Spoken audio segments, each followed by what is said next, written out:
I want you to crawl back on your belly. Take the rope. Get Christian, on your belly. get on your belly. You got one more time. You're going to take the crawl. Step out here. We don't want to kill you. Step out. And we are back, Thank everybody for watching today's video. Go ahead and hit that like button. It helps us and it helps you because it helps us. It helps us keep bringing you these wonderful, wonderful videos. Today I have an interesting edit of the Christian Eppinger confrontation with police. You're going to see what I mean by that. I'm bringing you part of the officer, his testimony. Then I'm going to show you the part of the video that shows that. And we're going to go back and forth between the testimony and the video. So this is not exactly as it was presented in court. This is an edit so that you can see what the officer says and then see what happens. And then finally, we're going to see the Christian Eppinger apprehension where the officers go with guns drawn and they get Christian Eppinger after this shooting. So I want to appreciate y'all for watching this video. I'm not going to talk a lot more. I know y'all are getting on me for every word I say. You're like, stop talking. Okay. So without further ado, don't forget to comment, like, subscribe, and let's get into it. What's the last name? Rogers. Okay, thank you.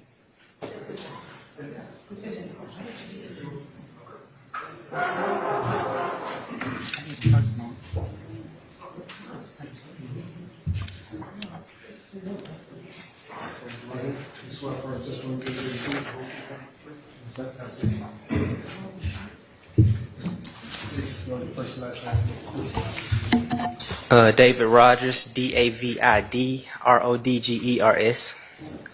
And Your Honor, for ease, this is starting of the Act 159. Okay, thank you. Officer Rogers, where are you employed? City of Atlanta Police Department. And how long have you been with the City of Atlanta Police Department? I just entered my 14th year. And if you can tell the jury briefly about your history with the Atlanta Police Department. While at the Atlanta Police Department, worked patrol for a little while before moving over to the Special Operations Section. Did about 8 years there before moving over to Special Enforcement, where I did time at the Auto Crimes Unit, and my last assignment there was at gangs before my incident. And we're going to talk about your incident in a moment. Yes, when you were a patrol officer, what zone did you work for? I started in Zone 6. And did you work any other zones as a patrol officer? No, ma'am. All right. Now, you said that your last assignment prior to your incident was you working in gangs. Yes, ma'am. What did you do while you worked in gangs? While on gangs, we were tasked with proactive enforcement, keeping up with wanted gang members and the apprehension of those persons, and that was about the gist of it. And how long did you work as an officer in the gang unit? I was only there for 8 months. And in those 8 months, while you worked as an officer in the gang unit, what, if anything, did you do differently than the investigators in the gang unit? Typically, we were out in the streets more, certain high crime areas, presence, things of that nature. And as an officer with the gang unit, did you have a specific zone that you worked, or did you work the entire city of Atlanta? Citywide. And how closely did you work with the investigators in the gang unit as an officer in the gang unit? We worked hand in hand. If they had certain targets or subjects that they wanted apprehended, we would go out and look for them.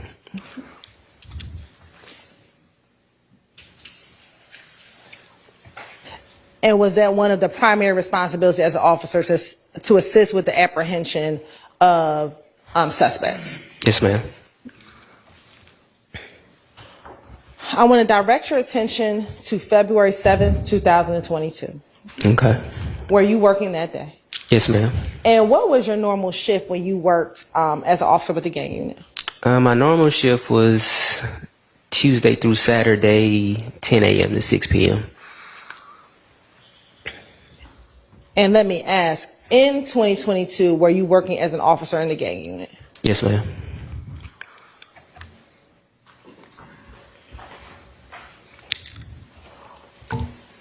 When you began your shift today, Were you assigned to assist in any apprehensions on that day, February 7, 2022? At the start of that day, we didn't have any activity. We were actually waiting on fugitive to go and serve a paper that day, or serve a warrant that day.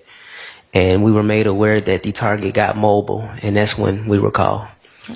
And who was the target that fugitive was looking to arrest that day? Mr. Christian Eppinger, for the charges of armed robbery and aggravated assault, I believe the case was. And how did you get involved with the apprehension of Mr. Eppinger? Well, we were contacted by the surveillance investigator at the time, Investigator Storno, and so we made our way from Marietta Boulevard over to Cleveland Avenue. Me and my partner for the day, we staged for a little bit and briefed while we tried to gather more resources and be updated on current information of his status and whereabouts. Okay. And you said your partner for the day, let me first ask you, was your partner in the same vehicle as you? No, ma'am. We were in two separate cars. Okay. And if you're in separate cars, how was that he was your partner for the day? We typically do everything in twos, but we were the only two officers for my unit working that day. And who was this other officer? Officer Jay Teasley. Teasley? Yes, ma'am. Teasley? Yes, ma'am. All right. And you said that, were you both at Marietta prior to getting the call to assist? We were in the area. I was on Marietta Boulevard. I don't know his specific location on the west side that day, but we were over there. And you said that once you received the call to assist, is that when you made your way over from Marietta Boulevard to Cleveland Avenue? Yes, ma'am. Once you got over to Cleveland Avenue, did you go directly on Cleveland Avenue, or did you stage somewhere else prior to getting on Cleveland Avenue? No, ma'am. Prior to, so we briefed, him and myself, we briefed on the side of the Interstate 75 just before Cleveland. Talked about what we were going to do and who we were looking for, what he was wearing, things of that nature. Tried to gather more resources as far as zone crime suppression units. I think I called upon the fugitive unit that day, but they were tied up doing something else. Now, do you remember what the description was that you were given for him? We were told black jacket, white pants. I believe it was an orange hoodie.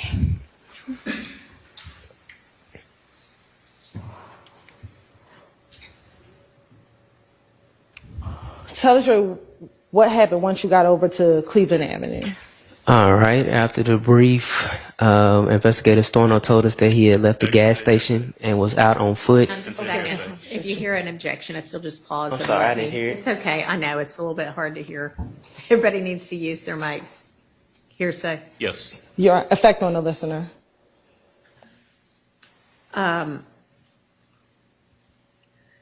Sustained. Okay. Without telling, I'm sorry, overruled. Overruled. based upon what Investigator Storno said, what did you all do? He told us he was on foot walking from the gas station into the condominium complex. At that time, we left the side of the interstate, moved in, coming down Cleveland Avenue, turned on the Steel Road, at which time I locked eyes on Mr. Eppinger, pulled into the complex. Let me stop you right here.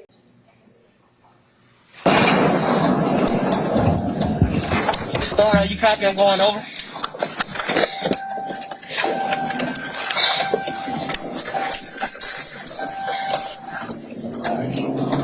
Older fella right now, right at the entrance to the apartment. On Steel Road?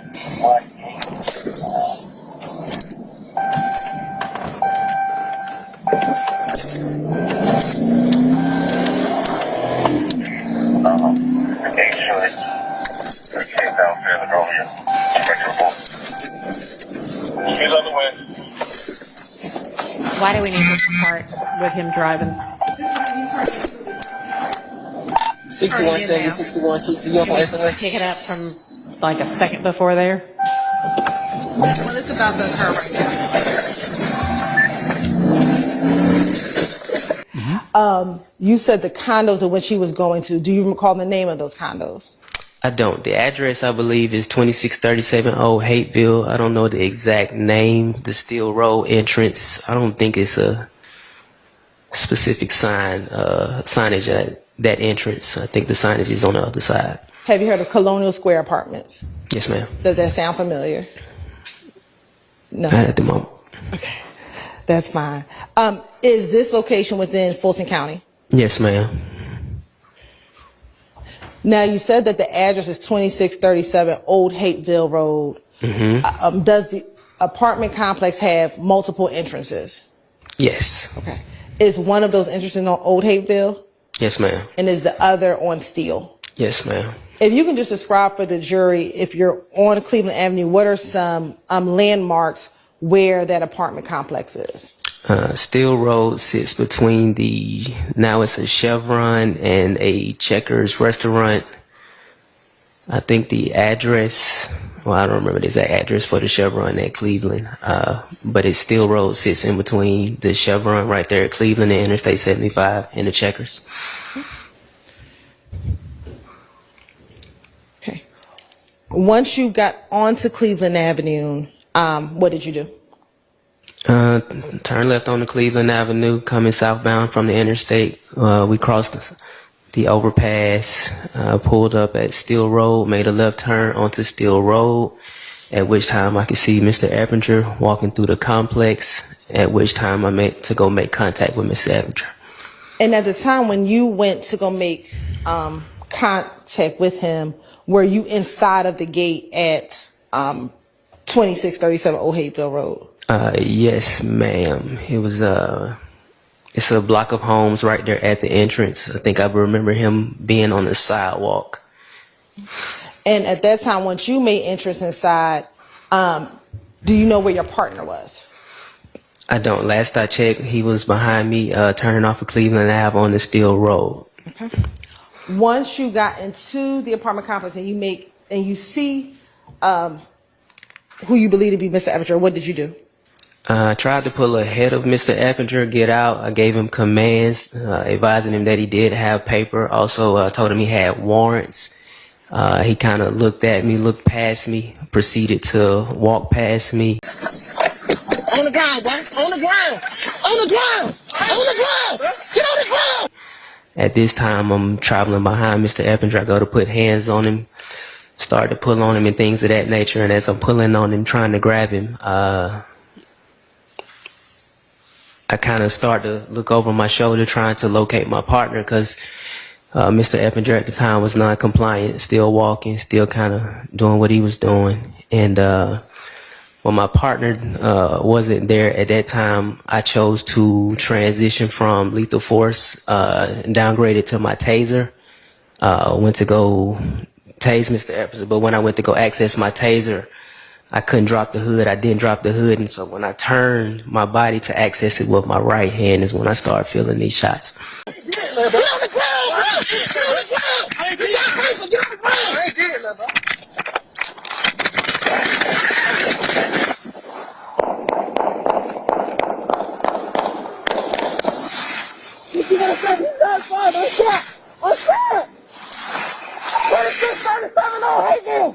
So let's kind of slow that down, okay? Let me ask you this. At the time and when you went to go apprehend Mr. Eppinger, did you have your body cam on? Yes, ma'am.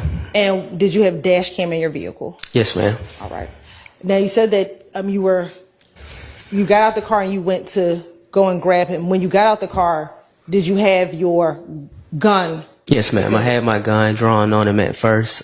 Came out lethal force. He was known to carry weapons and things of that nature. And like I said, I go to put my hands on him because he kind of walks past me. After I told him who I was, announced my agency, let him know that he had warrants. He kept proceeding down the sidewalk. And so as I'm engaged with him, I'm kind of looking back over my shoulder for my partner, and he isn't coming, so I had to switch to another plan since I wasn't physically able to overcome him. And so at that time, I holstered my weapon and decided to switch over to my taser. Had trouble accessing my taser. What made you decide to switch from your gun to your taser? Just the sheer size of him. I knew I wasn't going to be able to overpower him, but at the time he didn't have anything in his hands. And so I felt it necessary to transition. Okay. And so when you went to go transition to your taser, were you able to draw your taser out? No, ma'am. I stumbled with my taser, with my left hand, at which time I reached over with my right. And at that point, he had flanked me and started to fire upon me.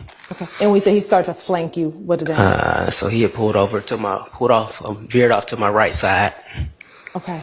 And then, did you see when he drew his weapon? I did not. Okay. What was the first thing that you felt? Just a warm sensation. But I knew something was wrong because when I went to re-access my weapon, I didn't have use of that arm. And when I turned around to track his person, all I remember seeing was the muzzle of the gun, the white pants, the black jacket. But at that point, I was pretty much out of the fight.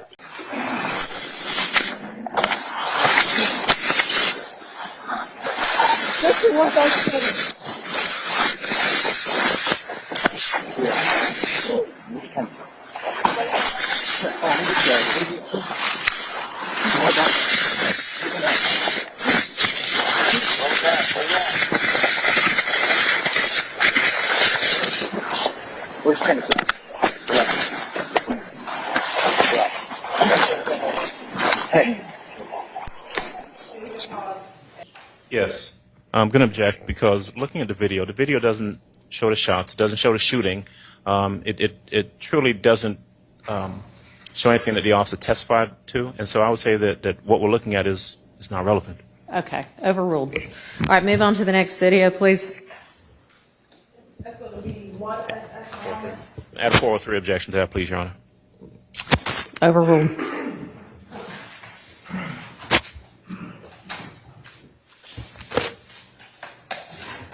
Honor? Yes. I'm gonna, if the court allows me, I think when we watch all of these videos, they may become cumulative as well. So They might. That's why I'm watching them all. right, and so I don't want to just say I don't have any objection. I believe this is going to be cumulative to other videos that we're about to watch. All right, possibly.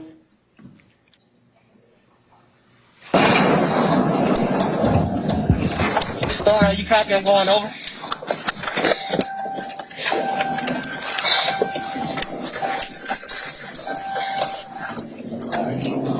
The older fella right now, right?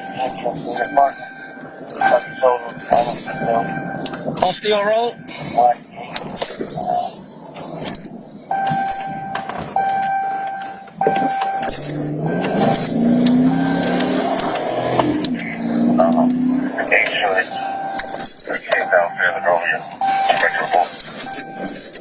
He's on the way.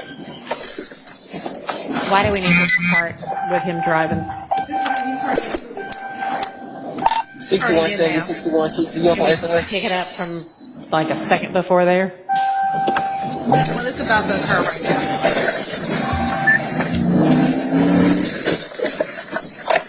On the ground, boy. On the ground. On the ground. On the ground.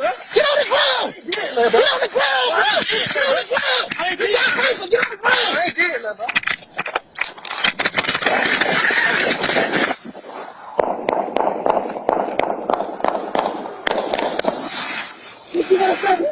What's that?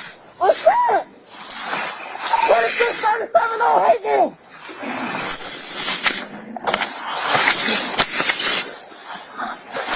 This is what I said.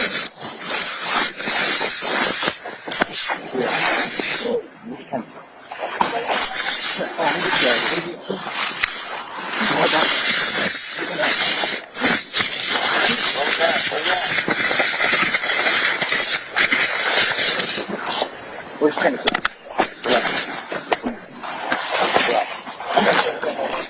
Hey. And we say you were out of fight. What do you mean? It's even after reaching for him, I feel like I remember reaching for him with my left hand, but my body was kind of beginning to shut down, probably from the blood loss. I don't know. Okay. And once you started feeling those, like that bullets and that impact, where did you end up? Were you on the ground? What happened? I remember after looking at him, I remember turning away. I feel like I took a knee. I might have even laid on my face. I sat there for a minute. I gathered myself. I got on radio, let radio know I was shot. And then at that point, Investigator Johnson came over to render aid. He pulled me around the corner. And yeah. Okay. And after that, were you taken to the hospital?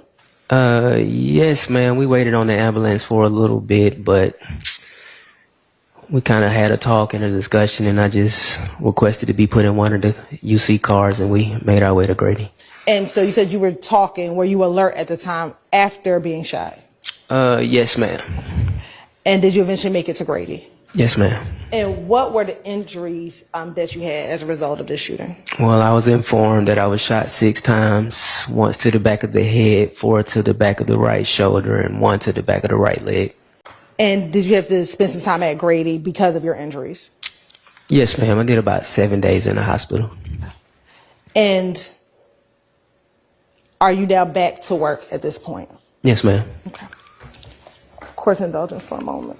Do you recognize the individual who was depicted in Exhibit 32V? Yes, ma'am. Yes, ma'am. I recognize him to be Christian Eppinger. And I'm also going to show you 18V. Do you recognize who's that in 18V? Yes, ma'am. That profile looks similar to his. And I want to zoom in on 18V. Are you able to see what is depicted on the side of his face? No, ma'am. I'm not able to make that out. Okay. All right. I have no further questions. Any defense questions for this witness? Just 1 or 2, Your Honor. All right.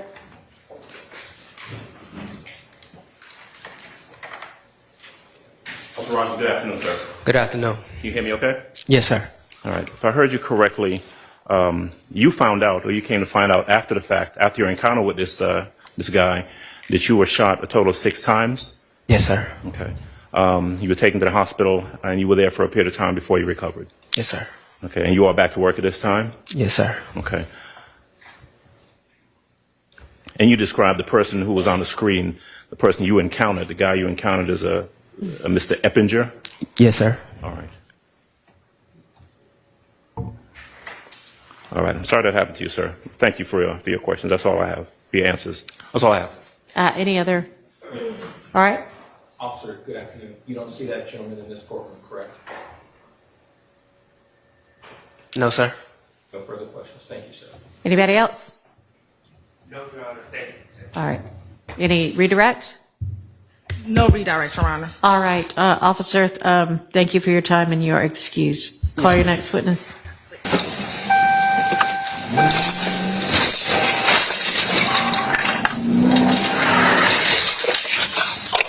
On the ground, boy. On the ground.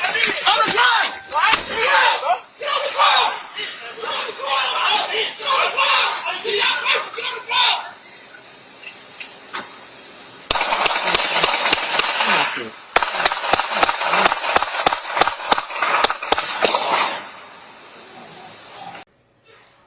Talking to the mic. Sorry, that's just part of the actual shooting around, which would be different than what's seen on the body cam. All right. That's certainly different. And there's no. All right, okay. Any objection to that? And I realize I'll watch all 4 of them and determine the cumulative objection, but. Same objection. Okay. So I don't know about cumulativeness between that and some other one yet, but it's not cumulative. It's between the body cam and that. All right, let's watch the surveillance video. Alright, meeting to the units. There are 3 patrol cars going down the left runway to the northwest side. So we have plenty of units on that side as well. You guys just let me know if you want Inside this apartment. How many you got? I'm I'm gonna swing across. You cover that window, okay? You're gonna stay right here, all right? Hey.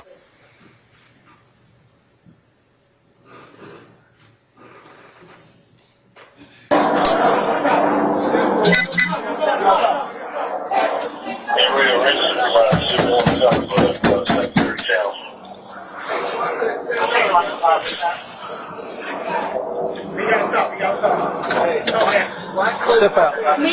Yeah. My listeners in there. Step out. Get her. Get her. Go get her. Y'all come on.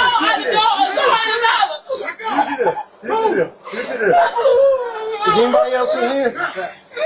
I'm gonna take a spot, bro. I'm gonna take a spot, alright? Alright, ready? Move.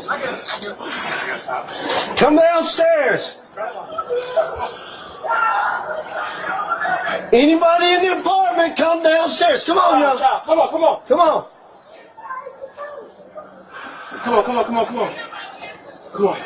Hey, Come on. grab him. Don't look behind you. I'm north and south. Focus on top. Cover this window for me, man. I'm wide open.